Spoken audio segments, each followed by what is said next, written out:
nous sommes chez Gibbs. Bonjour. Donc présente-toi. Moi c'est Guillaume du coup de la Gibbs. J'ai créé la brasserie en 2020, tout début 2020 pendant le Covid. C'est parce que du coup moi je suis un très gros amateur de bière depuis un moment et puis au fait de fil en aiguille j'en ai commencé à en faire à la maison et je me t'ai dit que c'était un moment où j'avais envie de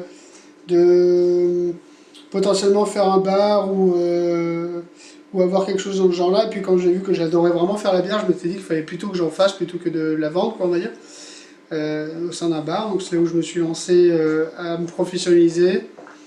Et depuis 2020, donc j'ai commencé pendant le Covid. On a fait les premiers brassins pendant le confinement, qu'on a commercialisé juste à la sortie du confinement. Puis voilà, depuis ça marche plutôt bien. On a d'abord fait 5 premières années à signer sur Ambrières-les-Vallées, puis ensuite on a déménagé en janvier 2025 ici à Mayenne. Et puis voilà, du coup ça a pris une autre tournure ici, ça s'est un peu agrandi, on a créé le bar, on a un petit peu plus agrandi la production, on a salarié Mina sur le bar, parce que sinon on était deux déjà à bosser sur le brasserie, donc moi et Juliette, ma compagne. D'accord. Donc voilà. Ok. Et du coup, quel est ton parcours d'études? Assez. Je suis un peu parti dans tous les sens hein, parce que j'ai fait plein de trucs avant ça. Moi là-bas j'étais passionné d'aéronautique, je m'étais plus parti pour une carrière dans l'aéronautique mais qui finalement pour des problèmes de santé et aussi de conviction on va dire que j'ai arrêté. Et puis au final après j'ai fait plus des études de langue en langue étrangère appliquée à Rennes, et puis au final, ça m'a pas non plus botté plus que ça. Et c'est là que je suis un peu tombé dans la bière, on va dire, dans la production de bière, où j'en ai fait pendant à peu près 4 ans avant de professionnaliser ça D'accord. et de créer la brasserie, quoi. Est-ce qu'il y a des cursus Alors, scolaires ou de formation autour de la bière? ouais. Maintenant, oui. Quand j'ai commencé, il n'y en avait pas trop, il y en avait un petit peu, mais il n'y avait pas vraiment, on va dire, de CAP, brasserie, ce genre de choses. Ok. C'était vraiment un truc d'autodidacte. C'était pas encore, les filières n'étaient pas encore montées. Maintenant, ça l'est beaucoup plus. On a des CAP de brasserie, d'opérateurs en brasserie, etc. D'accord. Moi, de l'époque où j'ai commencé, il n'y en avait que 2 en France de mémoire. Il y avait l'IFBM, donc c'est l'Institut français de la brasserie et de la malterie, et il y avait un diplôme qui était assez réputé aussi du côté de La Rochelle. D'accord. Après, c'était très demandé parce qu'on avait que 2, il y avait des sélections et c'était assez cher. Donc moi c'est pour ça que j'avais pas fait, j'avais pas fait ces 2-là. J'en avais fait un autre mais qui n'était pas reconnu à l'époque, qui était une formation continue on va dire de formation brassicole, mais qui était plus, on va dire, une formation qui était faite pour les curieux quoi à l'époque. D'accord. Voilà, donc maintenant je sais que ça s'est beaucoup plus professionnalisé. Et puis par exemple, la formation que moi j'avais fait à l'époque était juste, on va dire, non professionnalisante, qui était plus à faire par curiosité. Aujourd'hui, c'est une formation qui donne droit à un CAP en tant que brasseur, quoi. D'accord. Donc, donc ouais, aujourd'hui, ça s'est quand même pas mal professionnalisé, ouais. Ok. Mais c'est récent. Moi, c'est tant mieux pour les jeunes parce que Ouais. ça permet Ouais. aussi d'échanger sur des techniques. Ouais, et puis ça permet aussi d'avoir un truc un peu plus cadré, quoi. Parce que c'est vrai que quand ça l'était pas, on avait eu un peu de tout au moment en brasserie artisanale. Il y avait du très très bon, mais il y avait aussi du moins bon. Oui. C'était. Et quel est le statut d'entreprise? Bah, nous, c'est une SAS, donc une société par action simplifiée. Donc c'est une SAS classique où on est deux associés. Donc il y a moi et Juliette, ma compagne, qui est avec moi sur la brasserie. Ouais. D'accord. Ok. Donc tu disais au final en nombre de salariés. Du coup, maintenant, il y a 2 salariés et on est 3 parce que moi, je suis dirigeant non salarié. Mais concrètement, je suis à plein temps quand même sur la brasserie. Oui. Donc, on est 3 à plein temps et 2 salariés. Ok. Alors pourquoi vous avez choisi le bio? Bah, par conviction. De toute façon, je ne voyais pas faire un truc pas bio de base. C'était un truc où c'est une donne, parce que déjà de base, moi, c'est ce que je consomme. Donc, c'est quand j'ai fait la brasserie, c'est comme ça que enfin, je ne voyais pas faire une bière qui n'était pas bio. Et en fait, de la manière dont je me voyais travailler, de toute façon, ça rentrait dans le cahier des charges du bio. Donc, moi, en étant consommateur de la bio et militant de la bio, il y avait, pour moi, la question s'est même pas posée d'être bio ou pas, quoi. Donc, Et qu'est-ce que tu as mis en place pour justement rester dans ces ben, convictions? ça s'est mis en place dès le début, en fait, quand j'ai cherché un peu les fournisseurs, avec qui je pouvais travailler pour les matières premières, que ce soit sur le céréal, le houblon, les méthodes de fabrication, les méthodes de retraitement des déchets de la brasserie, ce genre de choses, je l'ai pensé dès le début, en fait, D'accord. de la brasserie, avec notamment aussi la mise en place de la consigne dès le début. Euh, tout ça, donc finalement, ça n'a pas été une contrainte plus que ça, parce qu'on l'a pensé, enfin, la brasserie était pensée pour être bio dès le début, donc tout a été mis en place pour que ça fonctionne comme ça. Donc voilà, puis après on a développé nos réseaux de fournisseurs locaux, etc. Donc maintenant on n'a plus aucun mal à se fournir localement de matières premières de très bonne qualité, et puis bio par-dessus tout, quoi. Et l'ensemble des fournisseurs sont du coup basés dans le Ouais. département. Ouais, bah, département, pas forcément, parce qu'en fait, c'est compliqué d'avoir entièrement tout pour faire de la bière dans le département.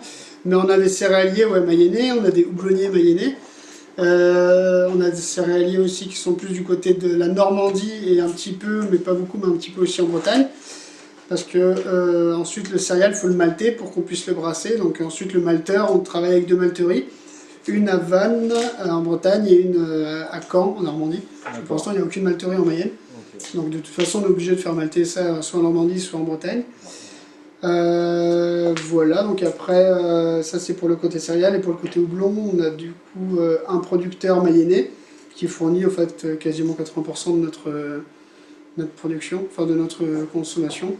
Et puis on a notre producteur houblon du Maine à Segré, donc dans le Maine-et-Loire. D'accord. Donc voilà, c'est vraiment pas loin, quoi. Donc donc C'est en houblon, on est vraiment sur du très très local, on va très dire. local. Ouais. Ouais. Et sur les bouteilles, Bah, les bouteilles, nous, c'est du consigné. Donc, en fait, le laveur, il est à Clisson, à d'accord, côté de Nantes. de Nantes. Mais pareil, il n'y a pas de laverie de bière, de bouteilles de bière en Mayenne. Donc, Clisson, c'est la plus proche, en fait. D'accord. Donc, voilà. Donc, ça a été mis en place. On s'est beaucoup fait aider par Cédric Delabam pour mettre la consigne en place au début. Donc voilà, nous on récolte les bouteilles à la brasserie. À chaque fois qu'on livre, on récupère ce qui a été consommé, les bouteilles vides qui ont été ramenées. Et ensuite on centralise ça à la brasserie. Puis une fois que tout est plein, on appelle le laveur. Le laveur il organise une tournée conjointement avec la BAM parce qu'en fait il fait un circuit, il va chercher les bouteilles vides à la BAM, il va chercher les bouteilles vides ensuite chez nous, ça permet de remplir le camion. D'accord. Ensuite ça part au lavage et ça revient tout pelletisé. En fait, c'est des bouteilles, on n'arrive quasiment pas à faire la différence entre une bouteille lavée et une bouteille neuve. En fait. Ouais. Ça revient complètement vierge, complètement. Ça paraît être du neuf, en fait, presque. Ok. Et puis voilà, nous, ça repart en circulation de sitôt, quoi. Et depuis le début d'activité, est-ce qu'il y a des techniques ou des choses que vous avez pu élaborer ou conceptualiser ou inventer qui n'existaient pas Bah, dans le milieu c'est ou pas? Nous, c'est surtout beaucoup amusé sur des recettes un peu originales, parce que le but, voilà, c'est de s'amuser un peu. Donc, on a fait plein de recettes à base de légumes qui étaient assez peu conventionnelles. On a fait une bière, par exemple, qui était rose, quasiment rose fluo, à base de betterave. On a fait une... Salut. Non, t'inquiète, vas-y. Ça va? Bonjour. Oui, ça va. Ouais. Ah, t'es en plein. Non, mais t'inquiète, vas-y. Donc on parlait de recettes. Ouais, bah du coup nous là on s'est un peu amusé, c'est sur les recettes là comme on disait, donc moi je m'étais amusé par exemple à faire une bière à la betterave, donc ça faisait une bière qui était quasiment rose fluo et ça c'était assez sympa à faire. Après on a fait une collaboration avec la brasserie de l'Ozmi qui est dans le sud de Mayenne, on avait fait une bière à la courge qui avait bien cartonné aussi. qui était vraiment sympa, qui donnait beaucoup de rondeur. On avait fait aussi une bière à la carotte avec, qui s'appelait l'Aimable, avec du coup un maraîcher de Grazé. Euh, Xavier et Gaël, du coup, de D'accord. Champ des Possibles. Et c'était, ouais, nous on aime bien. C'est vrai que le légume, ça apporte vraiment des textures intéressantes. Et puis Mm. ça modifie pas trop le goût de la bière. Ça a vraiment des. Ouais, ça apporte vraiment une texture intéressante à la bière. Et c'est pour ça que j'aime beaucoup faire des choses comme ça. Là, potentiellement, on fera des bières un peu plus aromatisées aux fruits parce que c'est très demandé. Mais pour l'instant, on n'est pas encore vraiment là-dessus. Mais voilà, ouais, c'est des petites choses comme ça sur lesquelles il faut on s'amuse un peu, ouais. Mm. Donc, voilà. Et sinon, qui dit bière dit eau, donc en gros, comment c'est géré Bah, nous, on utilise l'eau du réseau pour brasser, parce que de toute façon, ça consomme quand même pas mal d'eau, hein. Pour faire 1000 litres de bière, il faut 1500 litres d'eau. Donc nous, c'est l'eau du réseau. Après, on a toute une politique d'économie de l'eau. Donc, par exemple, tout ce qui est circuit de refroidissement, on réemploie l'eau qui sert à refroidir la bière pour le brassin d'après. Donc, ça permet d'économiser quasiment 2 litres d'eau pour un litre de bière, parce qu'en fait, lors du refroidissement, il faut faire passer entre 1 et 2 litres d'eau dans le refroidisseur pour refroidir un litre de bière à la fin du brassage. D'accord, Donc cette eau-là, on ne la perd pas puisqu'on la récupère dans une cuve et cette cuve servira pour le brassin d'après. d'accord, Donc ça permet de baisser beaucoup de la consommation, en fait, beaucoup de la consommation d'eau. Nous, on a à peu près entre 2 et 3 litres d'eau par litre de bière, d'accord. mais ce qui est en fait assez peu, hein, par rapport Mm. à l'industrie ou choses comme ça. Après, il y a quand même une économie, enfin on ne pourra pas descendre trop en dessous parce qu'il y a toute l'eau qui reste dans la drèche, donc cette eau, quoi qu'il arrive, elle sera perdue. Il y a de l'eau de lavage aussi, parce qu'il faut Mm. bien laver nos cuves pour qu'elle ne s'infecte pas, que la bière ne soit pas infectée. Donc du coup, c'est une eau qu'on est obligé de tirer. Donc voilà, mais bon, après, on fait tout ce qu'on peut pour l'économiser au maximum, et ouais, on arrive à peu près, on aimerait bien arriver à terme à dépenser que 2 litres d'eau pour un litre de bière, quoi. D'accord. Donc voilà. Donc, C'est- petit à petit. Ouais, voilà, c'est ça. Et est-ce qu'il y a des semences particulières, quand je dis semences, des céréales particulières que vous utilisez Ben, dans la bière? nous, on travaille avec à peu près, je dirais, 5 ou 6 types de maltes différents. On fait des assemblages de maltes. En fait, derrière, c'est ça qui va nous donner les couleurs de la bière. Donc des ambrées, des brunes, des blanches, des blondes, etc.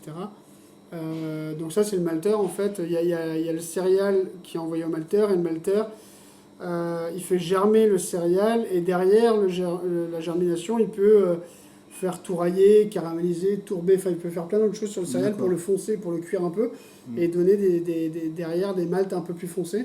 Et derrière, nous, quand on reçoit ça, on fait des assemblages entre des céréales qui ont été juste germées et séchées, donc ça c'est le malt de base pur, Mm. simple. Ça c'est pour les blondes, ce genre de choses.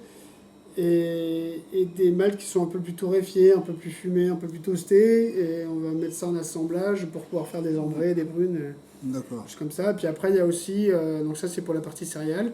Et la partie houblon, des variétés de houblon, il y en a une centaine qui existent. Nous, on travaille avec à peu près une petite dizaine de variétés différentes. Et D'accord. pareil, c'est des assemblages de houblon qu'on fait dans nos cuves qui permettent de donner l'amertume, la flaveur, les arômes de nos bières, quoi.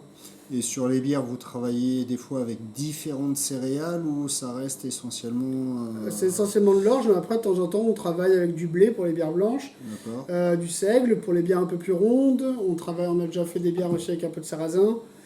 Voilà, c'est les principales céréales qui sont utilisées. Donc, D'accord. Puis peut-être d'autres céréales dans les oui, à voir, années à ça, venir. voilà, ça dépend de ce qu'on trouve et de ce qu'on a envie de faire, quoi. De Ok. temps en temps, on se fait une petite recette un peu plus funky. Donc là, on cherche des céréales un peu plus originales, mais Et pour tester les recettes, t'as un laboratoire quelque part ou à la non, maison des fois c'est du one shot. On s'amuse, on fait des trucs. Donc c'est un pari aussi parce que quand on lance d'un coup, on a quand même 1000 litres. Donc si on se rate, ça fait 1000 litres de perdu. C'est quand Ouais. même un gros investissement. Ça fait quasiment plus de 1000 euros, hein, de jeter à la poubelle si la bière est pas bonne. Donc sur les recettes dans lesquelles on sait à peu près qu'on tape juste et qu'il n'y a pas trop de risques, on y va d'un coup. Sinon, vraiment sur les recettes un peu plus typées, où on n'a pas envie de se louper, on fait d'abord des tests sur des petites quantités en 30 litres. D'accord. Voilà. Et puis s'il n'y a pas de fausses notes et que en 30 litres ça paraît correct et cohérent, on reproduit la même chose en 1000 litres, sachant que ça c'est jamais identique parce que forcément les rendements, enfin voilà, tout est différent sur ces, quand on redimensionne, mais en général on arrive à quelque chose de similaire de quand on l'a fait en 30 litres, quoi. Donc, ça c'est vraiment sur les recettes où on va chercher quelque chose d'assez original. Pour être sûr de ne pas se planter, vaut mieux le tester avant. D'accord. Sinon, ouais, mais bon, souvent on fait aussi du one shot, on voit ça direct dans le fermenteur, on voit ce que ça donne, quoi. Pour l'instant, on n'a pas eu de mauvaises surprises. Ah bah tant mieux. Alors, la phrase qui dit rien ne se perd, tout se transforme. Ouais. Et vous, qu'est-ce que vous faites dans ce sens? Bah, on essaie de rien jeter. Déjà, la matière première, les restes de céréales, parce que bah, à la fin du brassage, en fait, on a tout le céréal qu'on a utilisé pour le brassin. Ça fait on appelle la drèche, nous, en brasserie, mais qui s'apparente à du marc, un peu le marc de café, c'est un peu le même principe. Donc, parce que la bière, c'est une infusion de céréales. Donc, une fois que l'infusion, on a retiré l'infusion, mais il reste le céréal qui est humide. Donc, ça, on arrive à le revaloriser en donnant aux agriculteurs. Des gens qui lèvent des porcs ou des vaches ou ce genre de choses. Ou alors, il y en a qui utilisent ça aussi en maraîchage pour faire du paillage. D'accord. Et donc, ça, on n'a jamais eu de souci. On a toujours réussi à leur donner à des gens qui s'en servent pour ça, pour ce type de production. Ouais. Ok. Donc on a souvent un agriculteur qui vient avec son tracteur et qui vient charger ça dans le côté de son tracteur et qui repart pour nourrir ses bovins, ou on a quelqu'un d'autre qui vient aussi pour ses porcs. Donc voilà, donc ça déjà c'est réemployé, ça fait déjà quand même par brassin de 1000 litres, on a quand même 500 kilos dans le céréales Ah oui, mine de rien. qui partent, ouais, donc ça serait dommage de les jeter, quoi, parce que ça fait quand même beaucoup de nourriture. Les houblons, il y a plusieurs parties. Les fonds de cuve, ceux-là, on les revalorise pas parce que c'est pas forcément, ça n'a pas trop d'intérêt, surtout que c'est très dilué. Sinon, bah, le gros du houblon qui a servi lors du brassage, lui, il est composté. On a aussi la levure, parce que les fonds de cuve, les fonds des fermenteurs, en fait, il y a de la lie, il y a de la levure. Ça, on composte aussi, ou alors on a fait quelques partenariats aussi, avec par exemple des savonneries ou choses comme ça, où ils s'en servent pour en faire des savons, des cosmétiques. D'accord. Voilà, sinon c'est composté, ça fait un petit accélérateur de compost qui est Qui sympa. n'est pas négligeable, Ouais, c'est vrai. ouais. Que penses-tu de la place du bio sur le marché, que ce soit local ou même national? Il est pas mal, enfin, il y a quand même de plus en plus de sensibilité au consommation bio, on va dire. Après, je trouve ça normal, ça va dans le sens de l'histoire, on va dire. Mais il y a eu une explosion du bio pendant le Covid qui a donné une fausse, on va dire pour moi, une fausse image de la progression du bio. C'est-à-dire que ça a littéralement explosé, et puis 2 ans plus tard, on s'est repris un tour de bâton. On a l'impression que ça s'est un peu effondré, mais c'est juste qu'on a repris la pente dans laquelle on était avant le Covid. D'accord. Donc des fois, on a une sensation, on a pu penser que c'est comme si ça s'écroulait, mais au fait, pour moi, le bio ne s'est pas écroulé. C'est juste que il était normalement, ça s'est normalement développé Cette période-là. pendant le Covid. Donc Ouais. en fait, ça a faussé un peu. C'est-à-dire que ça a littéralement explosé, puis après, ça a rattrapé la courbe que ça avait avant. Donc oui, ça progresse. Après, pour moi, de toute façon, ça peut aller que dans ce sens-là, parce qu'on voit bien que, de par la pollution des sols, on entend aujourd'hui toutes les eaux des canalisations sont polluées, tout ça, bah, on sait très bien que c'est à cause de l'agriculture intensive, les algues vertes, enfin, tout ça. Donc de toute manière, ça ne pourra pas continuer dans le sens que ça avait pris. C'est un peu, dans tous les sujets, c'est à peu près la même chose, hein. On a vécu sur une espèce de petite bulle depuis les années 70 en pensant que la phyto et le progrès nous emmènerait, nous emmènerait je sais pas où d'ailleurs, mais on a eu un retour de bâton là-dessus. Donc je pense que le bio, de toute façon, on n'a pas le choix que d'aller à fond dedans. Donc je pense que de toute façon, ça ne pourra que progresser, quand bien même j'ai l'impression que certains ont l'air d'être dérangé par ça, mais Donc, moi je pense que c'est pas mal. Je pense qu'on va aller à fond dedans. Et... donc pas de projet au sein de la Gibbs de se transformer en Non. une Non, non, non, multinationale. non. Non, non, non, le but c'est de rester vraiment, nous on est trois bossés, on va rester trois, je pense que c'est rester à taille humaine. Là on a surtout cherché après le déménagement à avoir des meilleures conditions de travail, un plus grand confort, à ce que tout soit plus plat, on s'use moins au travail par rapport à comme on était à Ambrières, où là c'était beaucoup plus...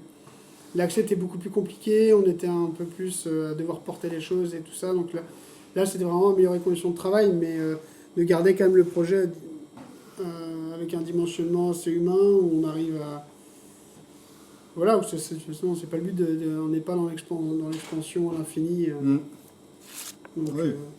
donc je pense qu'on est arrivé à un bon régime de croisière. Là. Et donc du coup, vous arrivez à trouver comment vous organisez entre l'activité professionnelle et la vie privée, dans le sens où est-ce que vous arrivez à vous dégager suffisamment de temps pour profiter Ouais, bah oui, oui, après c'est par vague. Hein. Là, on y arrivait bien. Là, depuis le déménagement, on a quand même beaucoup de projets en route avec l'ouverture du bar, un peu le redimensionnement aussi, parce on s'est pas mal réorganisé le fait d'avoir déménagé ici, donc on a un peu plus charbonné et c'était un peu plus intense. Mais le but, c'est de pouvoir ralentir aussi derrière, qu'on soit mieux organisé, du coup plus efficace, qu'on arrive à gagner du temps sur nos tâches et puis en fait s'en libérer pour avoir plus de temps libre. Donc voilà, on est un peu dans une phase de rééquilibrage, mais dans le but voilà, de pouvoir se dégager du temps, d'avoir le temps, enfin voilà, avoir le temps de vivre? de vivre, d'avoir le temps libre en famille ou quoi que ce soit. Enfin, voilà. Donc voilà. Est-ce qu'il y a des ouvrages que tu recommanderais aux Euh, auditeurs? pour apprendre à brasser, ouais, moi je m'étais pas mal. Enfin, j'en ai lu plusieurs bouquins, je sais plus ce que j'en ai fait. Il me semble que j'en avais un là, j'en avais quelques-uns là. Faire sa bière à la maison, bon là c'est assez schématisé, mais l'avantage c'est qu'on a pas mal de recettes qu'on peut essayer de reproduire chez soi pour essayer d'imiter certaines bières un peu commerciales assez connues. Voilà, c'est plutôt bien expliqué, on a pas mal de schémas, pas mal de choses qui permettent de visualiser un peu ce qu'on fait. Et c'est vrai que des fois ça peut être un peu abstrait. Et celui-là c'est un peu pareil, je trouve que Secret de Brasseur il est un peu plus technique mais beaucoup plus approfondi. Et ouais, moi c'était des livres qui m'ont bien servi au début. Ça permettait de comprendre vraiment ce que je faisais, parce que c'est vrai que des fois quand on achète des bières en kit du commerce, bon, on fait, mais au fait à la fin on a suivi la notice, on a rien compris de ce qu'on a fait. Ouais. Au moins là-dessus ça permet d'apporter un petit background théorique qui permet d'être un peu plus dans la compréhension, derrière pouvoir justement avoir un processus créatif un peu plus poussé parce qu'on a compris ce qu'on a fait et du coup on peut modifier à sa sauce quoi. Donc voilà, donc c'est des petites. Donc ça c'est Secret de Brasseur qui est vraiment pas mal. Et puis faire sa bière à la maison, donc ils sont disponibles au bar si vous voulez les consulter, il n'y a pas de souci, ils sont en libre service. D'accord. Et sinon, le bar, du coup, c'est ouvert quand? Du coup il est ouvert 4 jours par semaine, du mercredi soir au samedi soir. D'accord. Voilà, donc on est ouvert mercredi c'est marqué là-bas, ouais, c'est ça j'ai envie. De 17h à 21h, le jeudi de 17h à 21h30, vendredi 17h 23h et le samedi 15-22. Si je dis pas de bêtises. Non, si, Si 20h30 on avait dit. Ah 20h30, ouais, c'est ça. Marqué les voitures. Même moi je suis plus au courant de ce qu'on a fait. Voilà, donc en gros ce qu'il faut retenir c'est que c'est 4 jours par semaine, du mercredi au samedi soir et que bon, après les horaires, quoi qu'il arrive, sont consultables sur le site internet ou sur Google Maps. D'accord. Voilà, c'est à jour.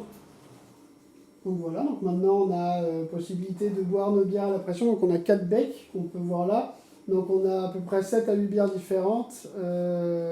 Donc elles tournent en fait sur nos becs en fonction de ce qu'on a disponible en fût. Après, de toute façon, quoi qu'il arrive, on a toutes nos bières disponibles aussi en bouteille à boire sur place pour ceux qui veulent, celles qui ne sont pas en pression.